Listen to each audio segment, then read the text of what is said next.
Hello, everyone. Rob Guest from football.london here, and welcome to the latest episode of Gold Guest Talk Tottenham, sponsored by NordVPN. Joining me as ever is Alasdair Gold. Ali, how are you? Good. I'm good. Tottenham Hotspur top of the table. Had a busy weekend. Kenilworth Road on the Saturday, the Tottenham Hotspur Stadium for the NFL on the Sunday, and today we discuss it all. Can't grumble with Spurs top of the table, quite frankly. No, not at all. So Tottenham top of the pile following that Mickey van der Ven winner in the 52nd minute at Kenilworth Road on Saturday. As we'd said on the previous pods, if Spurs, collected all 3 points in Bedfordshire, then they would be top of the pile, but then potentially could drop down a place depending on the result in the Arsenal City game. Arsenal won 1-0. It means Spurs stay top on goals scored, and not a bad place to be 8 games into the season. It's one of those where you've really got to stop yourself getting carried away. It's very difficult. Spurs fans, we don't get to look down on every other team from the top of the table much. So, yeah, and especially the kind of football. And I mean, my goodness, the football in that first, 15, 20 minutes on Saturday was just ridiculous. Spurs should have been like 6 or 7-0 up. I exaggerate, but they definitely should have been maybe at least 3 goals up. And it's really difficult for everyone to keep their feet on the ground right now. I think that probably the main people that are doing that, thankfully, are Postecoglou and his players. And the media. I love the fact that there's been very kind of little mention that Spurs are top of the table. It's still about all the other clubs, which I think is exactly how we and Postecoglou probably want it. He loves being an underdog. He loves people kind of just overlooking him and his teams. And who knows, it might actually serve to their advantage as the months go on. But there's a long way to go, but really promising signs. And just a massive indication of how much the players have bought into the Postecoglou way, because he's been at other clubs and it has not happened this quickly, this transformation of a squad and the way that they think and the way that the entire club thinks. And I think I've said this before, but I'll go back to it. I just think Spurs were so desperate for Postecoglou, and he has come in at the perfect time when the players wanted to change, the club wanted to change, and they've just latched onto every single word he's saying, and we're getting to see the benefits now. And yeah, very exciting. But like we say, a long way to go. I know when obviously he's spoken before about when he's gone into clubs and there's ups and downs, you're thinking if there's going to be anywhere where it was just going to be upwards from the word go, it'd have been Celtic, given that they're usually, running away with the league title, and you thought Spurs would be a bit more up and down, but where have the downs been? I mean, it's just been the Fulham game, really. But yeah, another good win at Kenilworth Road. I think it's probably one of these wins where you can take an awful lot of satisfaction from the victory, because there was certainly some adversity there in the second half with Spurs down to 10 men, and it could potentially be one of these games where Spurs should have been running away with it in the first half, but sometimes you're made to pay for not taking those opportunities, and that maybe could have happened with Spurs down to 10 men, but they dug in deep, showed plenty of strength and character, resilience as well in abundance, and deservedly got the 3 points. And good finish as well from Mickey van der Ven. First few when it looks a bit of a tapping, but he has to adjust his body really well, and well taken finish, and I think he certainly enjoyed that one in front of the travelling fans. They did, although don't ask Postecoglou about how good a finish it was. He was just about to get up from the presser after the game, and one of the journalists from the side just said, "Great finish, wasn't it, from Van der Ven?" And just kind of looked at him. It was really weird. And he was like, "Was it? I thought it was just a toe poke." It was like really funny. And he said, "I think I've got it here, actually." He said, "I've got a higher standard." Yeah, okay, it was a fantastic finish, but I don't think there'll be many highlights of it moving forward. It was like such a slap down kind of thing. And I thought it was really good. I thought it was a striker's instinct, that just to know when to pull away from the defender, when knowing, as he said in his interview, that Maddison was going to cut the ball back because that's what he loves to do. And don't get me wrong, the Maddison skill was sublime. It was so good. I've watched it from so many different angles, and each time I'm kind of like, wow, that's just so class. And also Decky taking the quick corner kick, which we also know is on instruction from Ryan Mason, but we'll have a little bit of chat about that later as well, and Ryan Mason's set piece influence. Yeah, it was great. I thought, funnily enough, in that press conference, that's probably the most satisfied I've seen Postecoglou thus far about a Spurs performance, which is weird when you think someone looking on the outside of that scoreline probably think, oh, Spurs went to 17th place Luton and got away with a 1-0 win. But it wasn't like that. Yeah, there was a couple of little hairy, scary moments when was it Lockyer put the ball over the line and it was a bit like, oh my goodness, what's happened there? Doggy had a little bit of a funny moment there. He just didn't realise the ball was going to drop straight onto the post and down. But obviously, not only was Romero pushed, it was offside as well, I think, having looked back at it. And also there was the moment when Adebayo, wasn't it, who unbelievably went with his right foot sliding into a ball rather than his left and ended up just kind of taking it off the pitch with him. It was bizarre. That aside, though, I can understand why Postecoglou was so pleased with it all because, in his own words, he saw the best football he feels Spurs have played all season in the first half.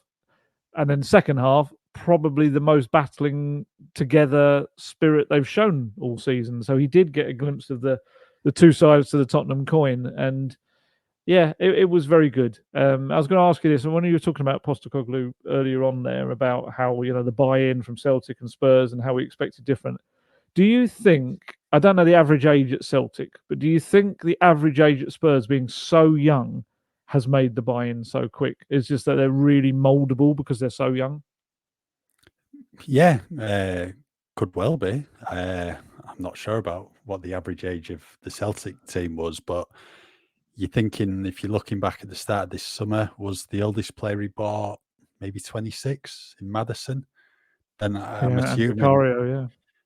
they're going to have maybe the same philosophy at Celtic when he was looking at bringing in players. So maybe similar, but yeah, but I think it's one of these where they're all good footballers you've got at Spurs as well. So they're always going to be open to a different style of football. And let's be honest, who doesn't want to play this attacking style of football?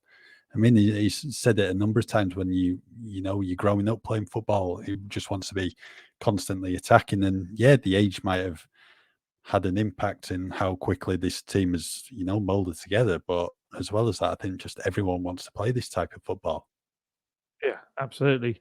We keep going back to that phrase because it's one that Postecoglou uses. Is playing the football they kind of enjoyed playing as a kid, just with that little bit more structure that he brings to it. It's some of the stuff. I mean, like the total football aspect of it is brilliant. I mean, we were watching it, and there was one moment when Romero raided up the right hand side with Porro alongside him, and you kind of thought, "What the hell is that defense going to look like now with two of the people on the right hand side?" And you look back, and you're like, in a perfect line.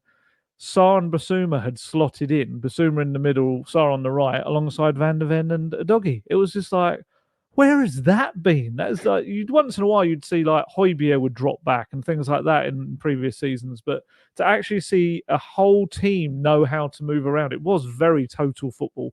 It was fantastic. And I mean, I've got some of the stats from they're just ridiculous. In the first 5 minutes, I don't know if you'd seen these yet.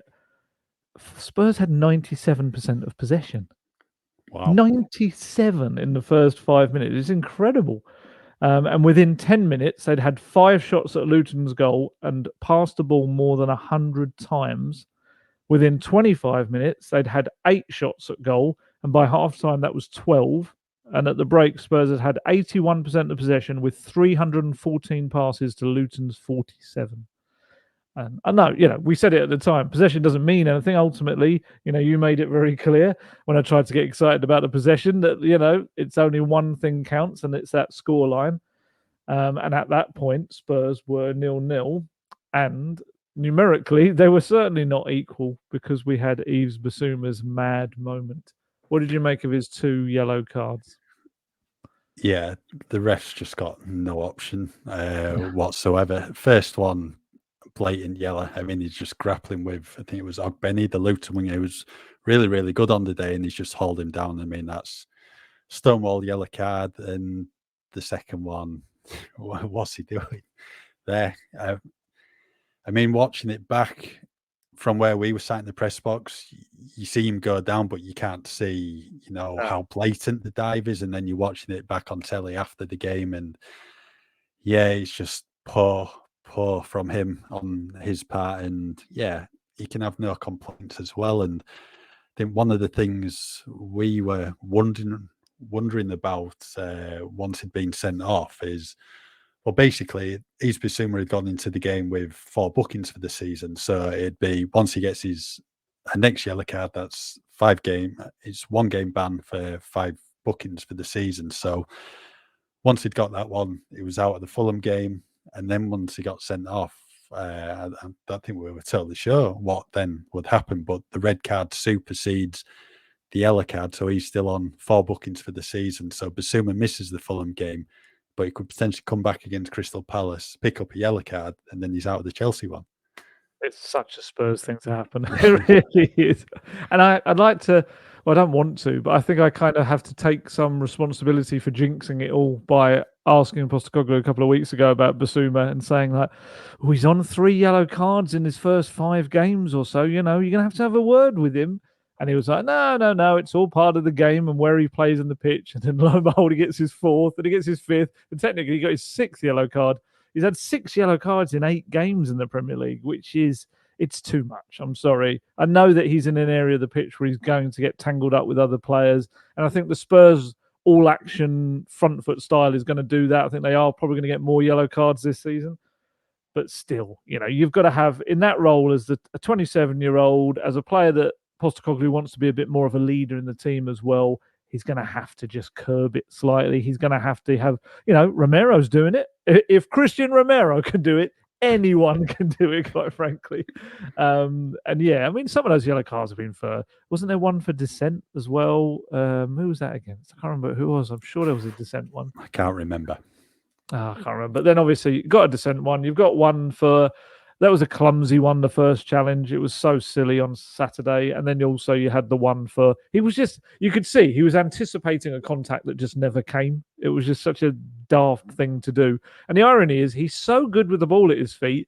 If he hadn't decided to do that and decided just to keep motoring through, he probably would have found himself in the box in space, or at least able to square it to someone else. And then, you know, he had that long walk at Kenilworth Road. You've got to go right off into the corner. And he had this long walk off the pitch with all the fans waving at him, calling him a cheat and stuff. If he's not going to learn from that scenario, he's not going to learn from anything. And look, as Postecoglou said afterwards, he's been brilliant this season. So we're not going to absolutely slaughter Bissouma because he's been such an integral part of this Spurs team. But yeah, that's just one little aspect of his game that he's going to have to work on. And the cutoff is after the 19th game to not get 5 yellow cards.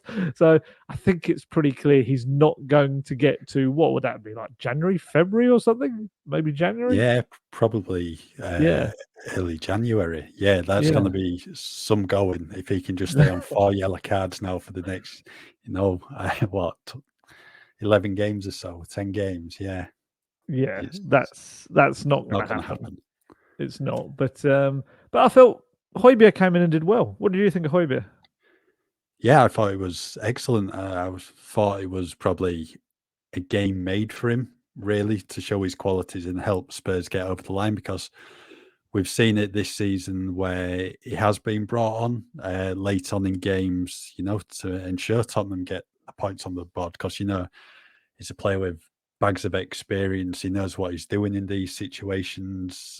He can just keep the ball ticking over, and that's exactly what he did on Saturday against Luton. I mean, it's been, I think from his point of view, it's got to be a really, really extremely frustrating season for him, especially when he'd started. I think it was 109 of the previous 114 Premier League games going into this campaign. But yeah, he came on at the break. I think it was obvious he was coming on as soon as Bissouma was sent off, and had a moment with Ange Postecoglou, didn't he, before coming on? He must have been, giving him the instructions, and he just sat in front of the back four and was just, sweeping things up. And it's just that experience, that nous of, being in that position before and, helping Spurs come out on top. I thought it was fantastic, and I think he's a certain starter now for the Fulham game after the international break. Yeah, he brings something just that little bit different. I still would say he's not the perfect fit for Postecoglou's system, but he just brings something a little bit different. He's He's going to work incredibly hard. He's going to use that bit of experience. He's going to use a little bit of the dark arts, as we like to call it. I mean, late on, he did his now trademark, the ball's hit me in the stomach, I'm going to roll around like I've been shot so we can pause this game a bit. But I think the trouble was, I think that actually backfired a bit, because the refs are now telling players to get off to the side of the pitch when they do that, to kind of give a little bit more time, I think, to the other team as well. So it didn't do him any favours. But on the whole, I did think he did well. He was, like I say, was constantly kind of getting back into the back line to help out and trying to drive the team up the pitch whenever he could, even though they had 10 men. And yeah, I mean, we were talking about this just before we came on air. It's like it creates a little bit of a quandary in the winter, in January, because obviously I think Højbjerg will want to go personally. I think if I'm Pierre-Emile Højbjerg, I want to play every game. I think I deserve to be starting to play every game. But Spurs are going to be in a situation where obviously Pape Matar and Yves Bissouma could well be heading off to the... Is that been confirmed that they're both heading off to the Africa Cup of Nations, or this... Well, it's scheduled for January, February time. Are they both qualified? Mali and Senegal. Both have qualified. So yeah, it would have been a while ago, wouldn't it? Yeah, I don't know how Mali will fare in the tournament, but you'd probably assume Senegal will get to the latter stages. So maybe Sarr will be the one missing for a number of games, but who knows in tournament football? Yeah, and actually, they're both going to be key players. I think Sarr, who previously wasn't, he was a bit of a bit part player coming off the bench. I do wonder whether this amazing season he's had, whether Senegal kind of look at him and thinking, okay, well, he kind of needs to be driving our midfield now as well. Obviously, a lot of talented players in the Senegal squad as well, so it's not going to be easy. But yeah, what it means for Højbjerg, though, it's like, can you afford to let him go? Obviously, Bentancur will be back by then. Hopefully, no more kind of injury problems for him. You've got to, if you're going to let him go, I think you just have to have a plan, don't you? You have to have someone that's going to come in to replace him, because you can't really operate. We've just skipped Bentancur and Maddison. I think that's too flimsy in terms of one knock or one injury, and you're going to have to bring someone else back or bring someone up from the academy, like I don't know, like Matthew Craig maybe stepping up as a defensive midfielder. It's a big ask for these young players. So yeah, I think it's either Højbjerg has to stay and is told you go at the end of the season, when he'll think he'll only have a year left in his contract at that point, and you're not going to get a lot for him, or whether you let him go and you take the chance. Obviously, you look at, they wanted like Conor Gallagher in the last window, but Conor Gallagher is now playing regularly at Chelsea, and I think he was captain as well, wasn't he? I think he was. Yeah, he's been captaining them in Reece James's absence and been playing well as well. So it might have been an opportunity to sign him in August, but the way he started, I don't think there'll be an opportunity there for him in January. Yeah, so obviously there'll be other people that Postecoglou will have his eye on. And who knows, by then there should be a new director of football in as well. So maybe they come in with new ideas and various players for Postecoglou to cast his eye over. As he did with Vicario. Vicario was an option that was presented to him. He kind of went away and fully researched him and really liked what he saw. And it could be that there's more midfielders that come under that category as well. But yeah, that's a biggie for the winter. I just remember something I was going to ask you, as a big Richarlison fan. I don't think we saw this at the time, but have you noticed since what happened when he had that very early chance when he hooked it over the bar? No. Go on. Well, if you look at the videos, but also really look at the photos, because I had to use one with my talking points, as he goes, and I was quite critical of it at the time, because I kind of thought, he's right under the goal, like the crossbar. He really should. It's almost harder to put it over the crossbar than it was underneath. If you look at it, I think it's Reece Burke, the defender that was marking him. Oh, it's been pulled. He's pulling his shirt almost off his back. Yeah. And especially when you're trying to reach your foot up to get something, that's surely going to affect your momentum and the way you're trying to get the ball. I was surprised that, obviously we didn't notice it, but we don't have the benefit of like VAR and the referees and the officials. I was very surprised on reflection that didn't come back. Maybe we should have I was going to say we should have a replay, but we don't want to replay the one. Well, I mean, we said at the time that it did look like it was on the stretch. Yeah. Well, just thinking back, obviously you mentioned Adebayo's chance.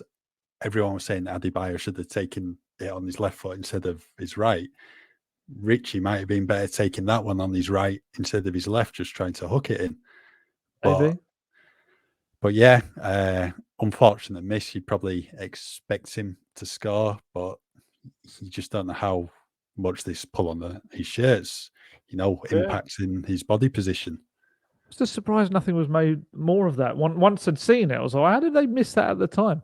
And then obviously he had another chance quite quickly after, didn't he? When was it Maddison put him through, and then he almost hit the ball as he was falling. I don't think he timed it particularly well, so he's kind of hit it as he was falling, and the keeper was able to gather.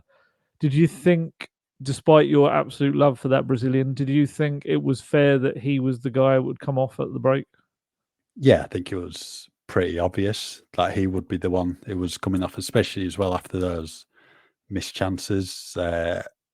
Kulusevski's someone who can, open the door up with, his quality on the ball. So I think he was always going to stay on the pitch. So ultimately, there was always going to be a fall guy, and I just thought it was going to be Richarlison. Just on, obviously, that miss we're talking about, I thought it was a bit on the stretch. I think he should have scored it, but I don't think it might be, the first touch means it's right in his stride. It looks like it might be slightly behind him, so he's dragging his leg. But I think he should have scored it, and I think that's the general consensus, isn't it? He had the opportunities to score, and he needs to be doing that. It is. It is. It's just what we come down to with Richarlison. I think he's got a lot of qualities to him.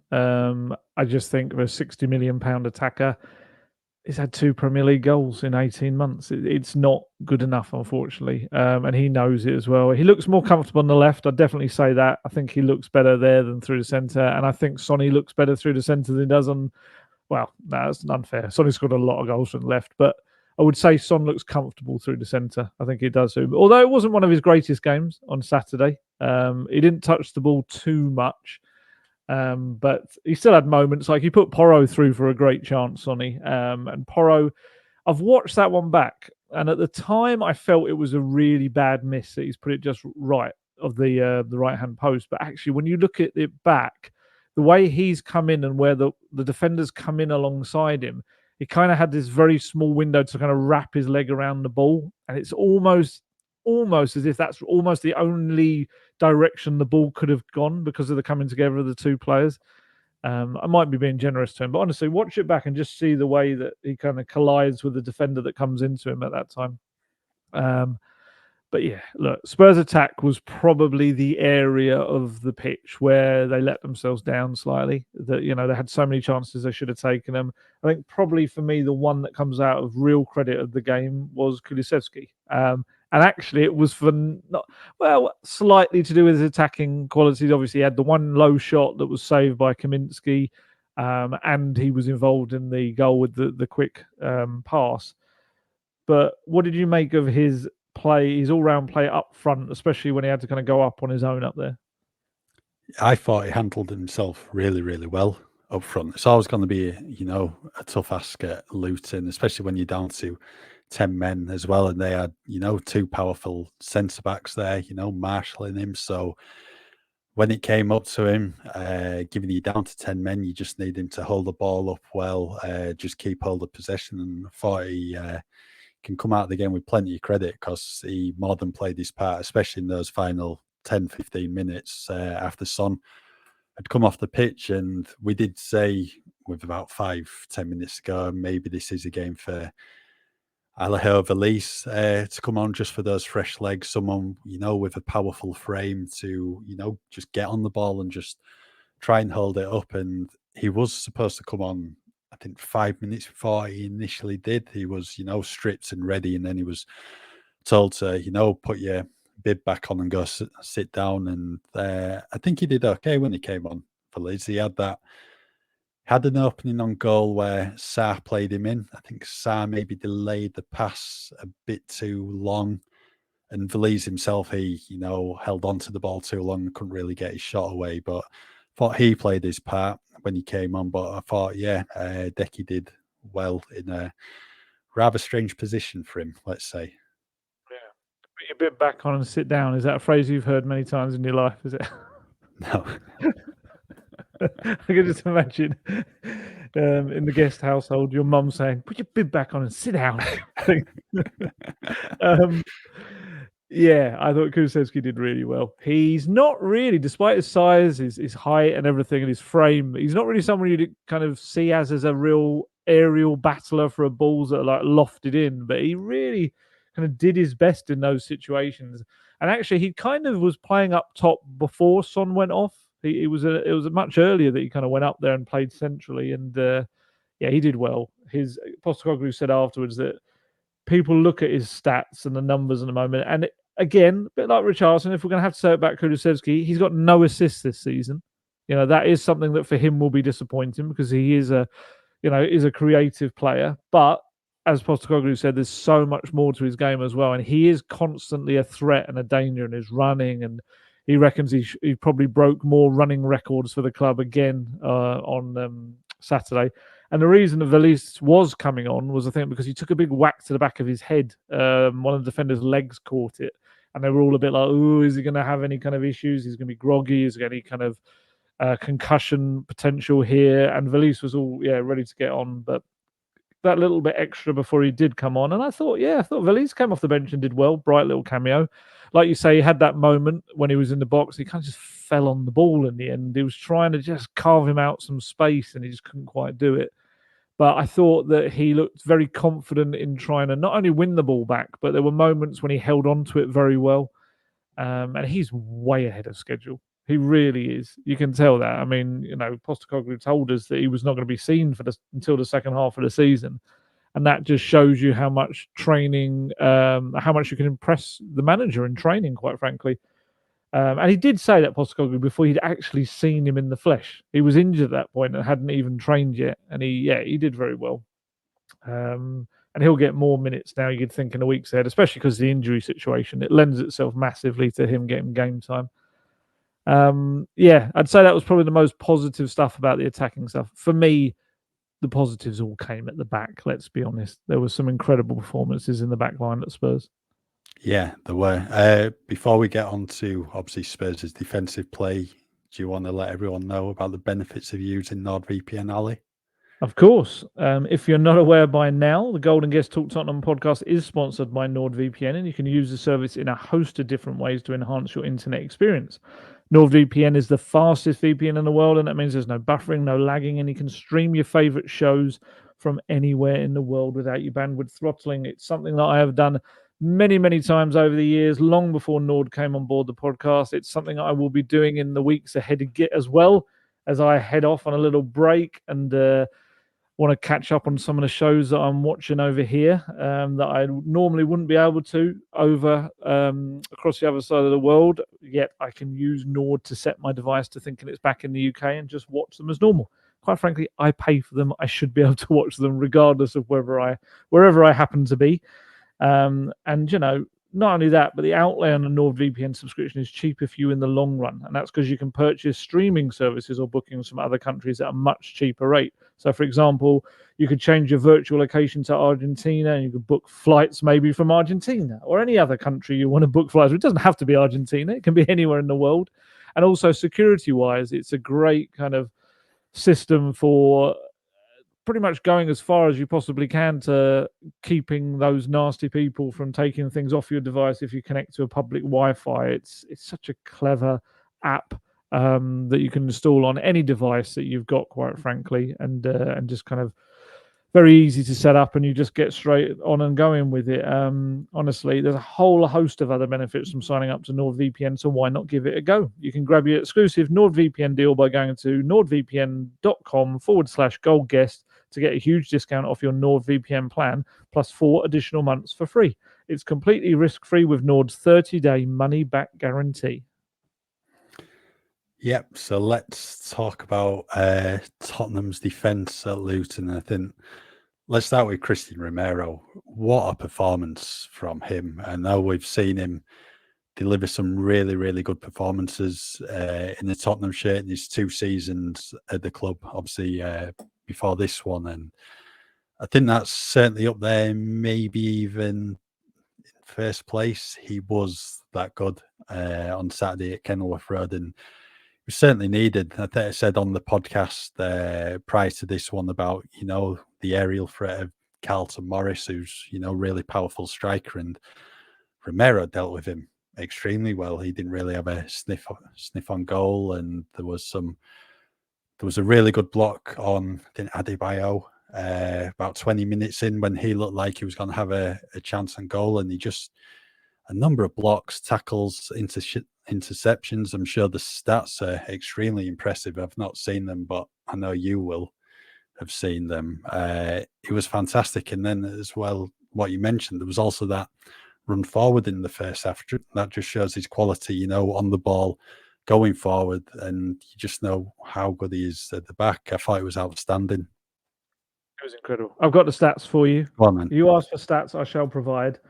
He made 12 clearances on the day, which, for context of that, is 3 more than the rest of the Spurs defence combined.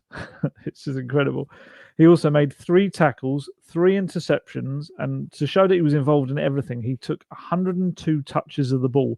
Only Pedro Porro had higher with 103, and nobody else on the pitch from either side made more than Mickey van der Ven's 78 before you got to Porro and Romero. It was just, he was incredible. That was the best performance I've ever seen from Romero, honestly. Romero's had some really good games over the last couple of years, but that for me was the pinnacle. It was everything rolled into one. It was leadership, maturity, timing, restraint. It was just had everything you want to see in a Christian Romero performance. It was the kind of performance that reminds you that this guy was Serie A Defender of the Year a couple of years back. This was him at the peak of his game. And yeah, I was watching, well, we both were, the warm-up before the game. It was quite interesting because obviously we now know that Matthew Wells does a lot of work with defence. That's his area of expertise. And before the game, he had them all lined up in a row, the 4 of them, and he was getting them just to move as a unit back and forward, and then he would suddenly throw a ball to one of them and they would have to head it back. And as that player's feet touched the floor, they all had to suddenly drop back together. It was almost like they had an invisible rope tied around all of their waist. They were so in sync and together. And that's what he's been drilling into them, just constantly know where the others are. And you can see that when they're trying to play out from the back and get around the press. They just absolutely know where the other player is.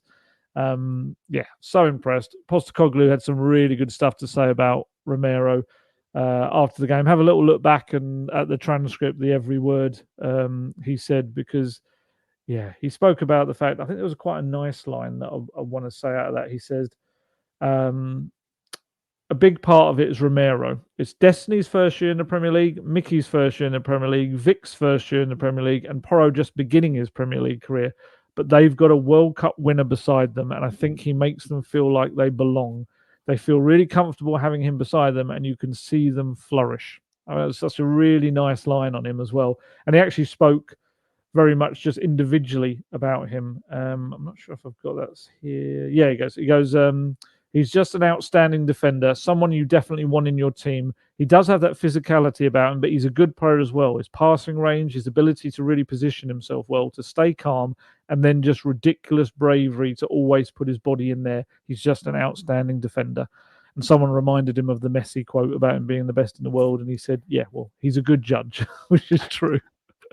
And I love the fact as well, not only in defence, I think we've said this before, they are a real kind of yin and yang central defensive partnership, him and Van der Ven, because Van der Ven is a little bit Ledley King-esque in that he's very loath to go to ground. He will often stay up and he will make the attacker kind of go into an area where he can't do anything with it. He kind of marshals the attacker more than kind of dives in there or whatever. But obviously Romero is more front foot, gets in there, bang, takes the ball away, goes. And I think they really do complement each other well. And what they both do really well as well is using the ball in an attacking sense. We, like you just said, about the Romero run down the right, but also there was one cross-field ball he played into someone's kind of chest. I think it was right on the edge of the area. It was brilliant.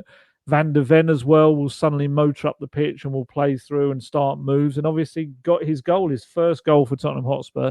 It was really nice to see him after the game as well. Sonny, Sonny is just developing into the best captain. He really is. He's just got this wonderful way among all the players. I find myself really weirdly, one of my new hobbies is after the game, you're just finding all of these videos that occur on various social media platforms that are just purely dedicated to the little things Son does with each player after the final whistle. It's incredible, honestly. You got to look for them.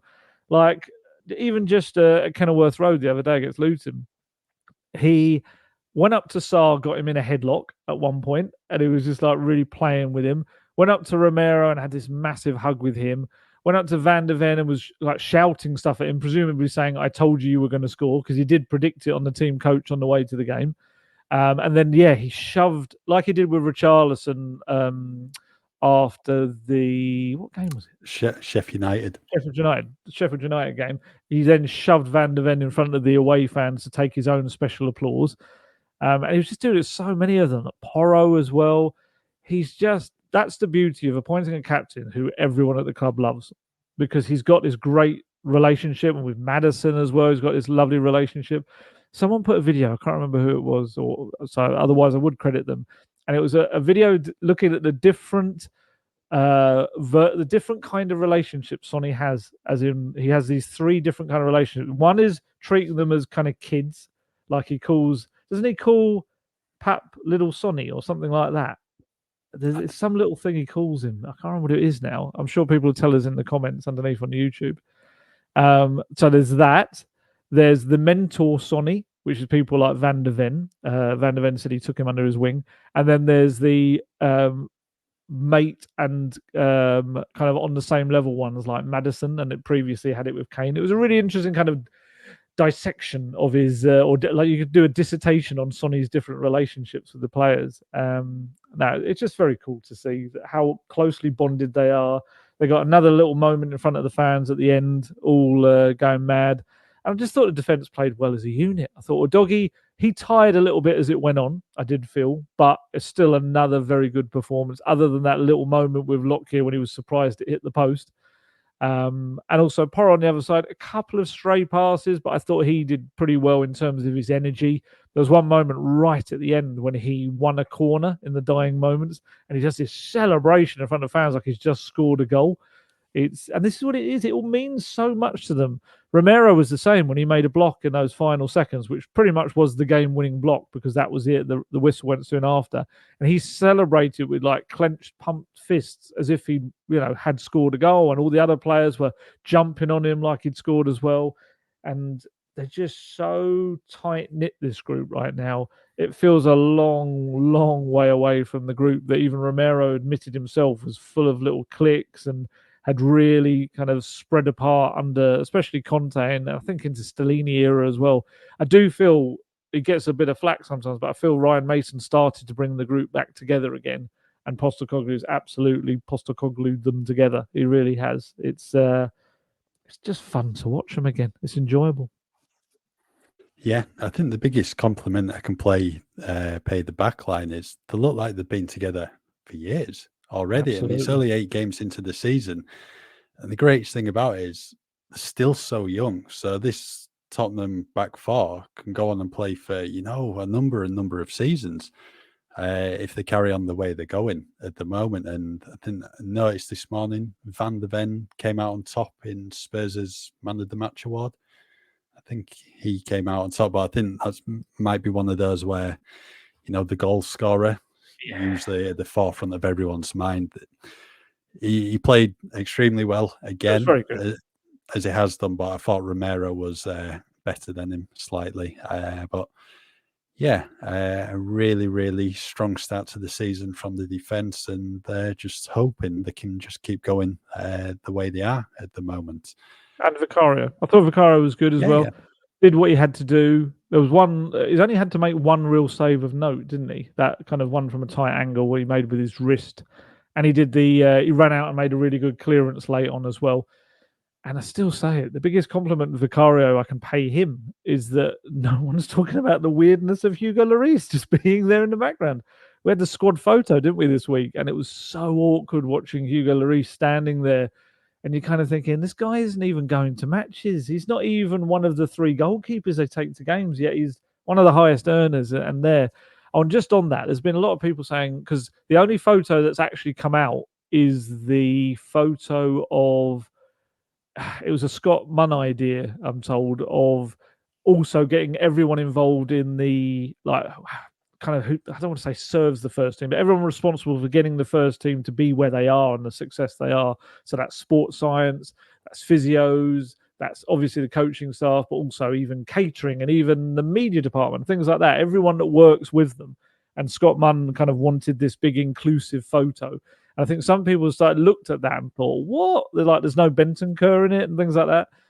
But Bentancur's in the video. You see him in the behind the scenes video. And I think what happened was that he just wasn't there. That was the photo that was taken first and he hadn't got there in time or something like that. So that one was taken first and he wasn't able to be in that. But then in the actual squad photo, he's there. You know, it's not like it's not like if you saw him in the back behind the scenes video, it's not like someone said, put your bib on and sit down, lad. You're not in this one. It's just it was just the quirk of the timing, I think. But yeah, there you go. So now Vicario's doing really well, and yeah, I'm intrigued to see what happens with Hugo Lloris and whether we just kind of maintain this very odd. The captain is there but doesn't really exist. I might have to ask. God, I go to say Pochettino so many times. I probably do say it. Postecoglou. It's just too similar for my liking. I apologize to everyone. I did cover that man for like 5 years or something at Spurs, so his name is going to come into my head more often than not. That game. That game's going to be a nightmare on November the 6th. I'm just going to be like Postecoglou, Pochettino, Postecoglou, Pochettino. Even the press conference as well afterwards, going to have to be careful I don't call him Mauricio or call Pochettino Ange when he comes out.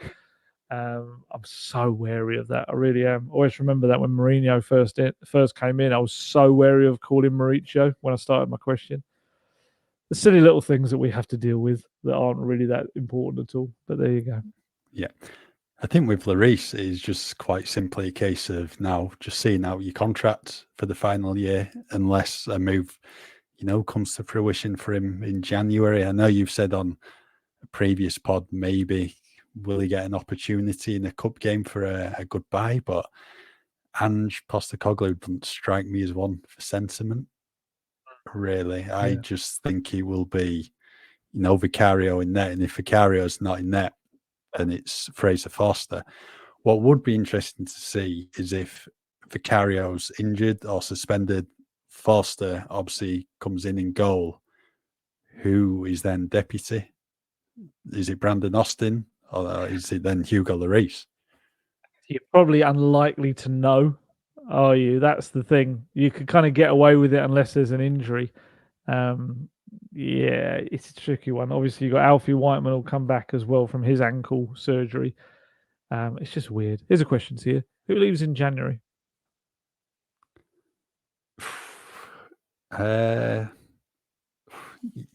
You'd hope Hugo for the sake of his career, because he's doing him no good now, just being behind the scenes. He needs to be playing, especially in the final few years of his career. I don't know. I really don't know. Because I was thinking, the reason I asked is I was thinking this. So I was watching the NFL game and I sat there and it just kind of went through my head of shall I tell you who? Shall I give you a moment? I'll tell you who I think. Right, go on then. I think Perisic might. And I know this is weird because he's injured, but I just feel that there's got to be a little bit of something to the Hajduk split. That's not how you pronounce it, is it? Someone told me off for calling it. Is it Hajduk? I think it's Hajduk. Hajduk split. I just feel like there's something in that there was so many links to him. There was obviously the deal for Vuskovic has gone through, where Spurs would have been talking to Hajduk as well. And I just kind of feel that makes sense, that if he can come back and maybe get a couple of months of football, maybe he just does it for them and gets back in for the Euro squad. And also for Spurs, it's getting him off the wage bill. I don't know how it works with insurance when a player's injured. I've heard differing views on this. There's some people that say if you have a serious injury, the club get the money, insurance money for the wages. There's some people saying that it has to be a career-ending one. But yeah, I just got this funny feeling that maybe Perisic does head off to Hajduk split because he's not going to play for Spurs anyway. Like I just thought that Spurs were so definitive in saying he's not going to be here. He's going to be out for the season, and obviously his contract ends at the end of the season as well. So I think him. I think Højbjerg, unless he gets back in the team before January, I think he will try to push to leave. Other than that, unless there's someone I've absolutely forgotten, I don't think Eric Dyer would go. I think that would be counterproductive for him. He's what, 6 months away from getting a free transfer whenever he wants and getting kind of the payoff, which is absolutely his right. He'll be giving up the chance to play in the Euros unless again there's an injury in the back line and he comes into it.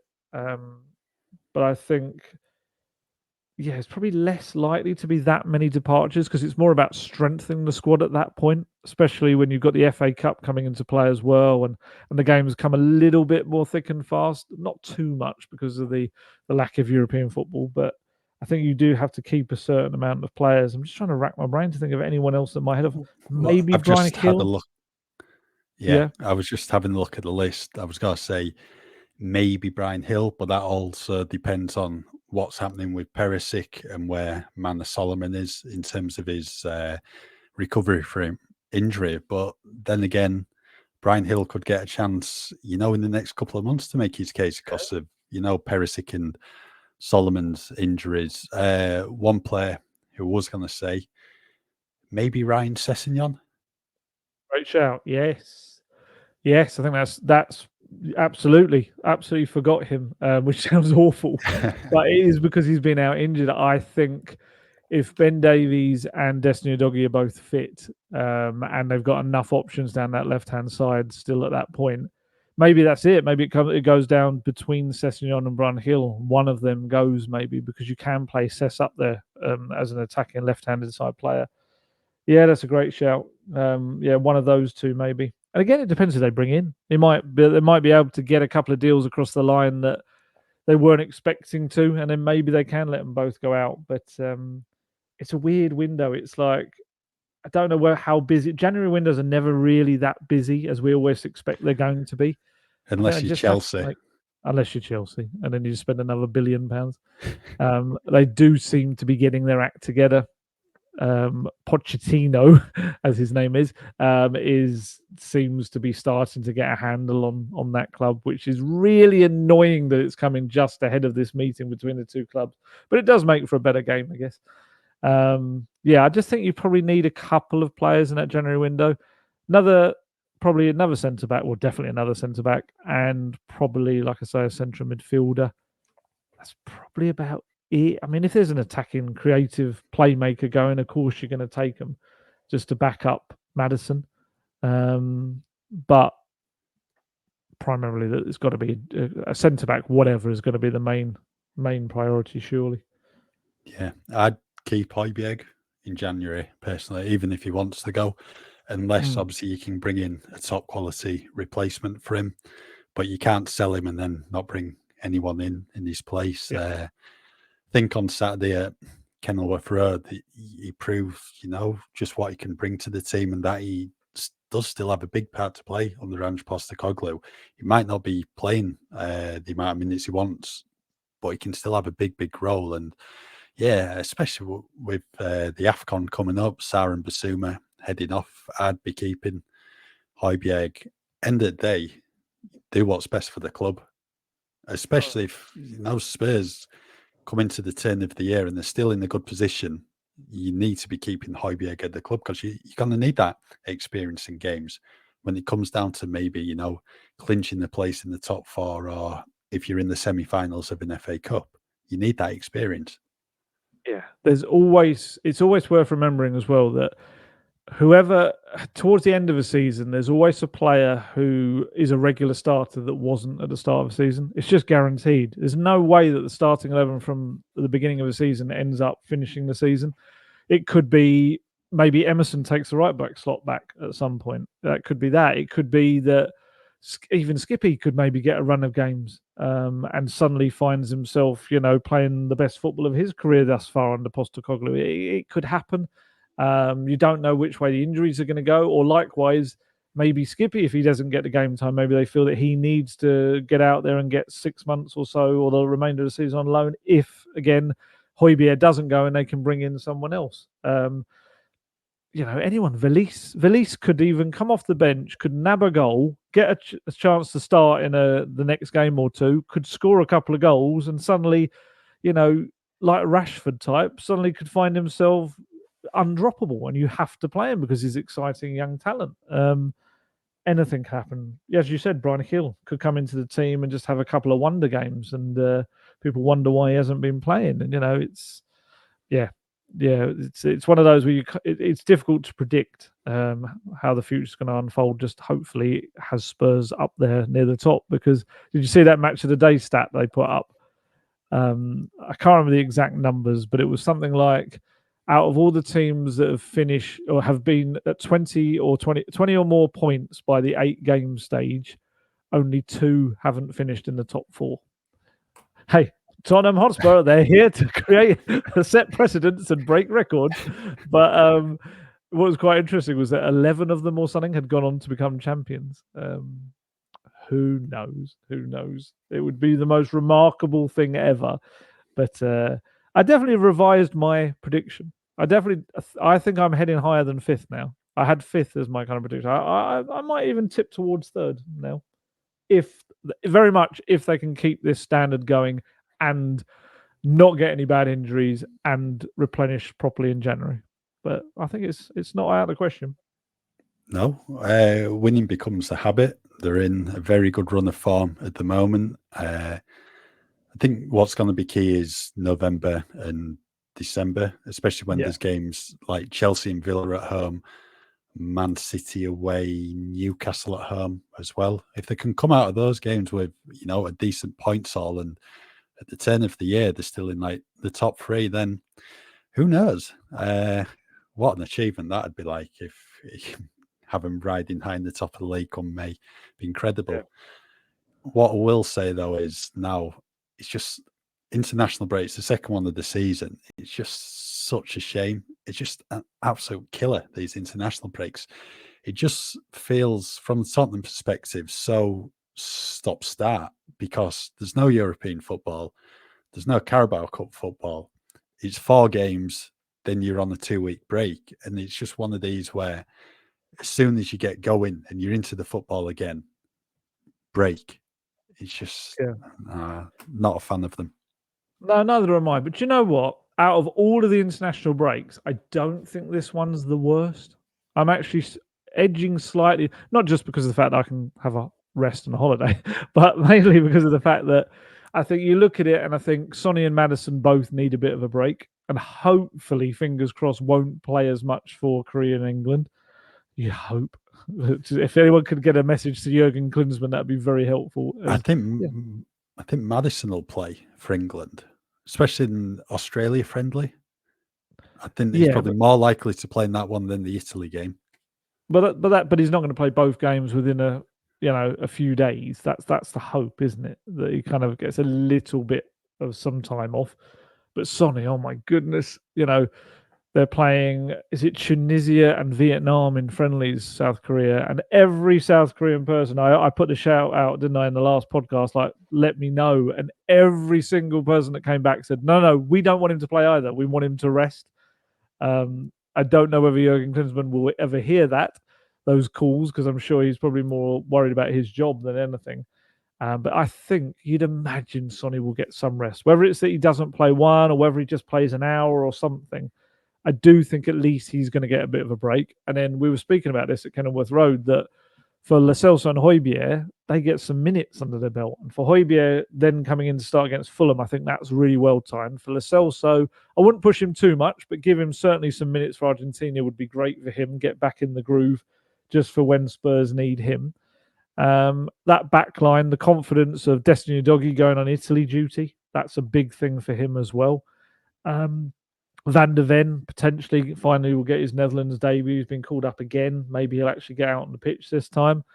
It'd be nice to, if Italy, their second game must be a friendly as well then, mustn't it? I think Italy have 2 qualifiers. I think is what I'm about to say. Is he an odd number of teams in England's group? So obviously, you might be right. One will always not be playing. But it's Luciano Spalletti's, first games as Italy manager.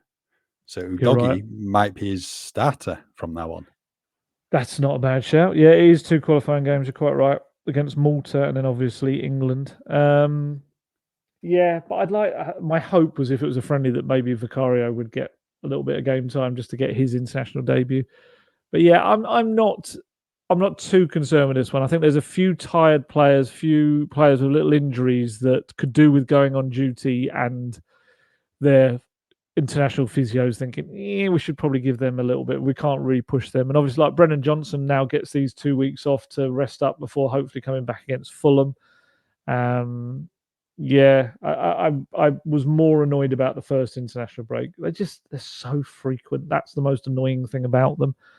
But yeah, I still want to, it doesn't take away from the fact that we just want to keep watching Spurs right now. We don't want to watch any stupid international football and the boring games that mostly produces. Spurs are the team to watch right now. Literally everyone in the league is looking up to them right now because they're sitting up on high. Yeah, so we'll take this international break. We'll take the little drop in momentum, but hopefully, like they did last time, they can come back and get straight into their football again.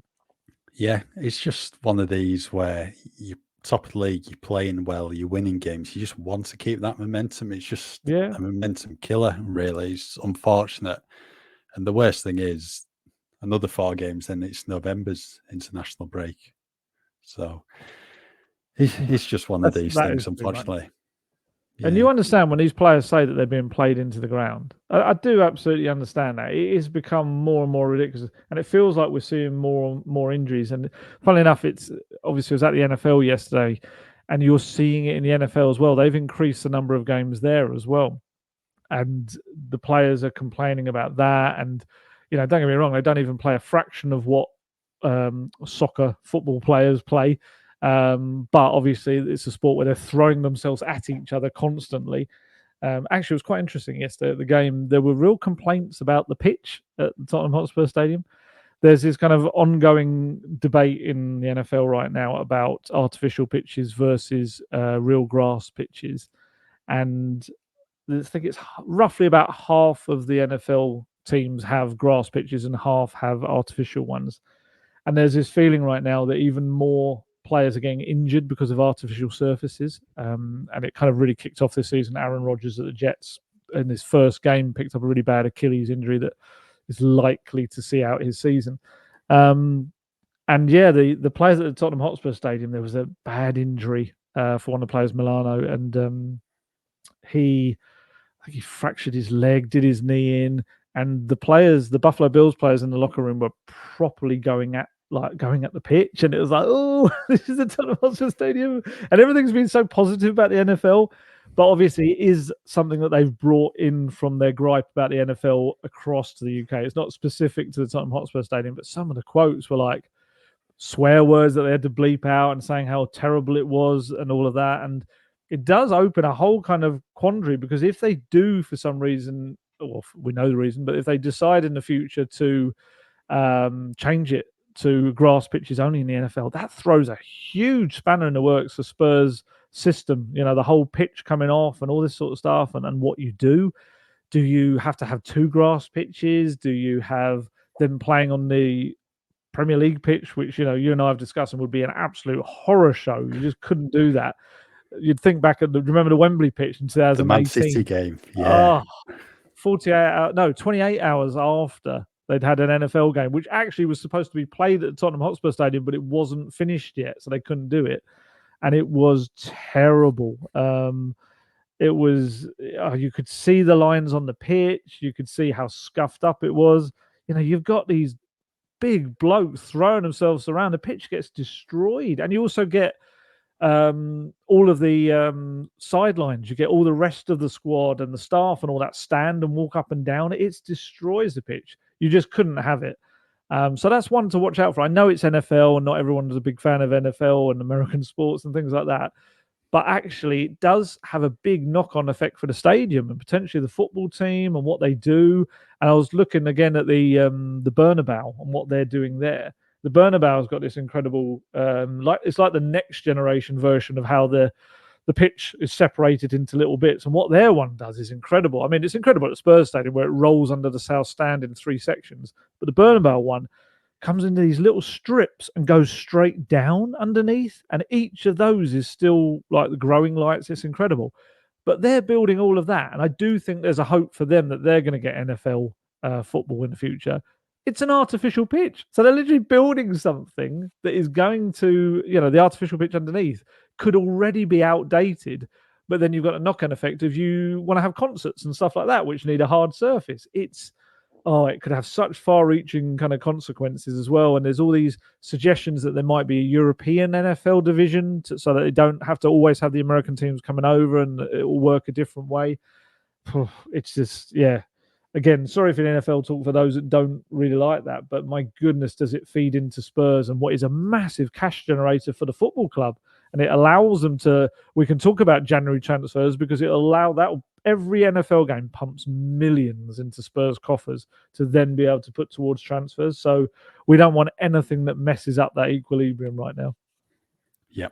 Right. Before we call it a day, there's one thing we wanted to talk about. We've just not got around to yet. You mentioned Ryan Mason then earlier in the pod, Ali, about his role, what he's doing with the team, and he's clearly having an impact. He really is. Yeah, it was quite interesting. I'm just trying to see if I can find the quote here. Here we are. So it was when Postecoglou was talking about Maddison's kind of moment with Kulusevski at the corner and then setting up Van de Ven. He said, in the second half, we were going to need his clever thinking and outside of the box thinking. And Mace works really hard with the guys on set pieces. And he always says that if it's on early, get it early. And I thought it was really interesting because we've been so used to kind of the Gianni Vio kind of everyone raving about what he did. And Spurs definitely scored far more set pieces. I think it's just almost a natural consequence of just being more organised at set pieces, perhaps, as well. But I just found that really interesting that of all the coaching kind of duties, I didn't think we probably thought that Ryan Mason was going to take over the set piece stuff. I was trying to think back. Have they scored that many set pieces stuff? There's been a few that have led to goals rather than directly, isn't it? Scoring from set pieces, Richarlison's header from Perisic's corner. Yep. And Sheffield United. I think it's mostly been stuff that has then led to a goal with the second phase of it, like we saw on Saturday. There was Romero's header from Maddison's free kick at Brentford. Yep. Good shout. I couldn't think of Just go with those two at the moment. We'll go with those two for now. Yeah, that'll do. That'll do. But it's just I found that really interesting. And if anyone saw on Friday, I asked Postecoglou about the kind of the breakdown of the coaching staff and who they did, and not to go back to NFL again, but he did say that he's done something he's never done before in his career, and that is create line coaches in a way.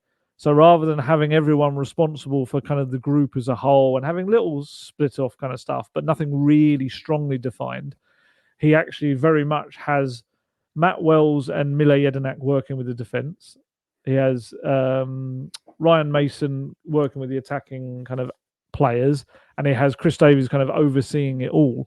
It's just really interesting that you kind of wonder how it was before under Postecoglou and why he changed it for this one and this club. And I think, judging by the way he was talking about it, it just seems like he came in and saw that each of the coaches were very talented in their own ways, and he kind of wanted to harness that, the very specific kind of skill sets they had.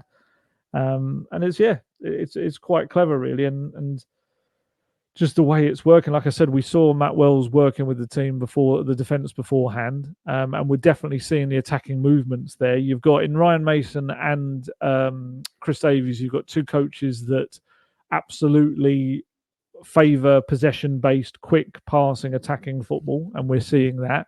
Obviously, Rob Birch with the goalkeeper's done a terrific job with Vicario. Vicario, that was one of the things we said about him, was we were worried maybe we'd be pushing the ball out into the centre of the penalty area. Haven't seen that once yet this season. So that's clearly Rob Birch working with him on that and getting that out of his game and improving his footwork as well, which was something he didn't have to do too much at Empoli.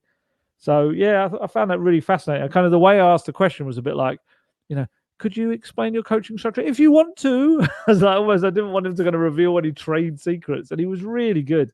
He went into it to a proper detail. It's just all working at Spurs at the moment.